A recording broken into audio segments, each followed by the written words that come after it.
Flu গ্যাসের তাপমাত্রার কারণে আমাদের ওই স্টিমগুলোর তাপমাত্রা আরো বৃদ্ধি পাবে।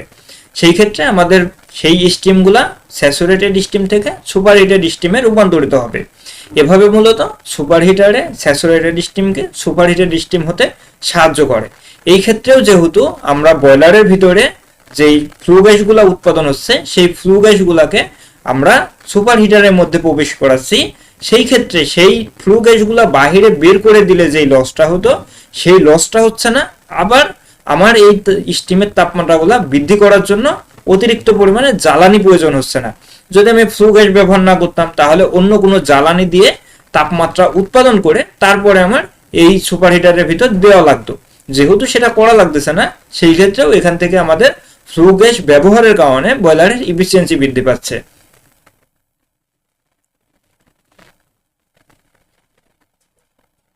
এই চিত্রটা যেটা আপনারা দেখতে পাচ্ছেন এটা হচ্ছে এয়ার প্রিহিটার। এয়ার প্রিহিটার কি?